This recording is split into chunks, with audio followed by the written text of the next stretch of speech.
Today I am going to start next topic that is called a refining process. Refining का मतलब, refining process में क्या करते हैं, क्रूड मेटल से हम प्योर मेटल को ऑब्टेन करते हैं। तो क्रूड मेटल से प्योर मेटल को ऑब्टेन करने के लिए हम डिफरेंट प्रोसेस का यूज़ करते हैं, डिफरेंट रिफाइनिंग प्रोसेस का यूज़ करते हैं। तो अगर सिंपली हमसे कोई डेफिनेशन कर पूछता है what is the refining method, तो ये बोल सकते हैं removal of unwanted substance from impure metal, यानी इम्प्योर मेटल से इम्प्योर मेटल में अवेलेबल जो भी अनवांटेड सब्सटेंस होंगे उनको बाहर निकालने के लिए, उनको दूर करने के लिए, हटाने के लिए जो प्रोसेस यूज़ करते हैं that is called a refining process. तो रिफाइनिंग प्रोसेस में क्या करते हैं, हम क्रूड मेटल से प्योर मेटल को ऑब्टेन करते हैं। अभी जो रिफाइनिंग प्रोसेस होते हैं वो डिफरेंट टाइप्स के होते हैं। फर्स्ट होता है लिक्वेशन, सेकेंड होता है डिस्टिलेशन, थर्ड होता है इलेक्ट्रोलिटिक रिफाइनिंग, फोर्थ होता है वेपर फेज रिफाइनिंग, जो कि बहुत इंपॉर्टेंट है, बहुत ज़्यादा पूछा जाता है। Vapour phase refining, zone refining, ये दोनों प्रोसेस, वेपर फेज और जोन रिफाइनिंग बहुत इंपॉर्टेंट है, ये हमेशा पूछा जाता है। And last that is a chromatography. यानी सिंपली अगर हमसे पूछता है कि रिफाइनिंग प्रोसेस कौन कौन से जिसका हम यूज़ करते हैं इम्प्योर मेटल से प्योर मेटल को ऑब्टेन करने के लिए, तो डिफरेंट होते हैं। First that is called a liquation process, second होता है डिस्टिलेशन, थर्ड होता है इलेक्ट्रोलिटिक रिफाइनिंग, फोर्थ होता है वेपर फेज रिफाइनिंग, नेक्स्ट होता है जोन रिफाइनिंग, एंड लास्ट होता है क्रोमेटोग्राफी प्रोसेस। तो सिंपली अगर हमसे कोई भी पूछे कि what is the refining method, तो इम्प्योर मेटल से अनवांटेड पार्टिकल को रिमूव करने के लिए जो प्रोसेस यूज़ करते हैं that is called the refining process. तो आज के लेक्चर में हम देखेंगे what is the liquation process. तो लिक्वेशन प्रोसेस जो होता है वो क्या होता है, इसका मतलब समझो।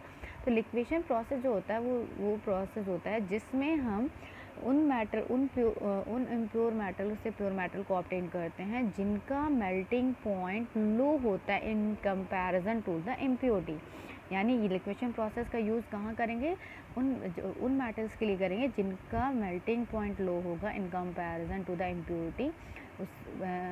उस मेटल के लिए हम यूज़ करेंगे liquation process. As for example tin, lead, bismuth, ये मेटल्स को ऑब्टेन करने के लिए हम लिक्वेशन प्रोसेस का यूज़ करते हैं। तो लिक्वेशन जो प्रोसेस होता है वो कहाँ होता है ये पूछा जाता है। तो लिक्वेशन प्रोसेस होता है रिवर्बोरेटरी फर्नेस में होता है। रिवर्बोरेटरी फर्नेस के अंदर ये प्रोसेस किया जाता है। कुछ इस तरीके का ये फर्नेस होता है जिसमें एक स्लोपी हर्ट होता है, जिसमें हम इम्प्योर मेटल को पुटअप कर देते हैं और नीचे से हीट प्रोवाइड करते हैं। तो मेटल का जो मेल्टिंग पॉइंट होता है वो इम्प्योरिटी से लो होने की वजह से मेटल पहले ही ऑब्टेंड होकर के स्लोप से अलग सेपरेट हो जाता है और इम्प्योरिटी यहीं पर सेटल डाउन हो जाती है। तो अगर सपोज करो कोई पूछता है कि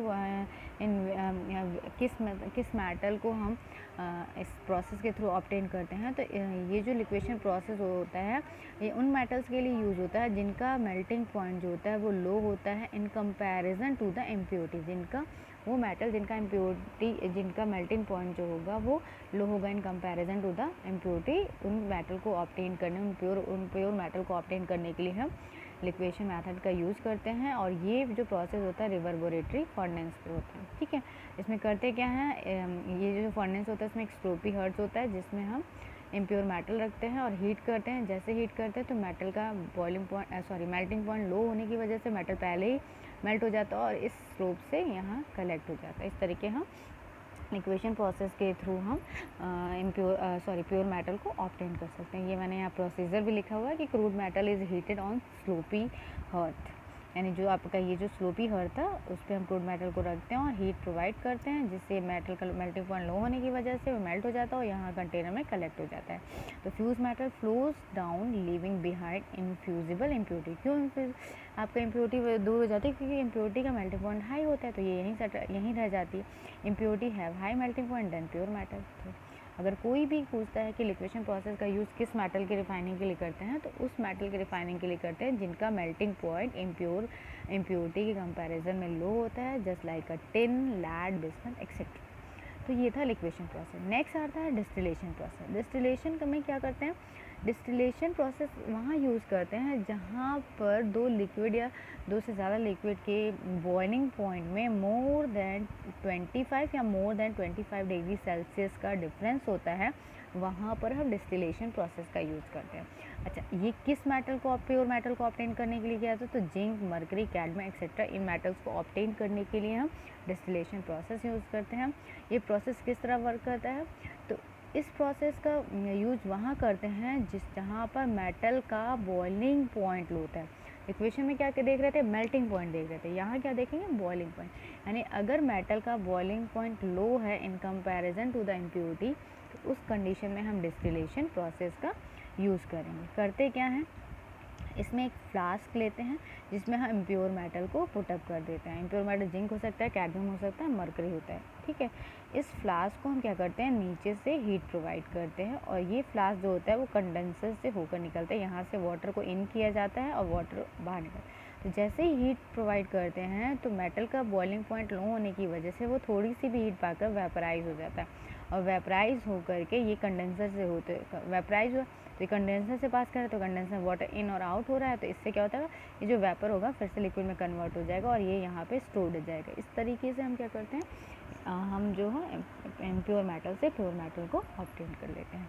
तो इसमें ये ध्यान रखना है, इसमें भी वही कंडीशन है, इम्प्योरिटी की जो बॉइलिंग पॉइंट होगा वो क्या होगा, वो हाई होगा in comparison to the metal के बॉइलिंग पॉइंट को। तो इस तरीके आज हम लोगों ने डिस्कस किया कि how to obtain pure metal from crude metal. तो फर्स्ट जिसमें दो प्रोसेस आज हमने डिस्कस किए, एक तो लिक्वेशन किया और दूसरा हमारा डिस्टिलेशन था। तो लिक्वेशन में हमने बता दिया कि लिक्वेशन प्रोसेस का यूज़ वहाँ करेंगे जहाँ पे मेटल का मेल्टिंग पॉइंट क्या होगा, लो होगा in comparison to the impurity.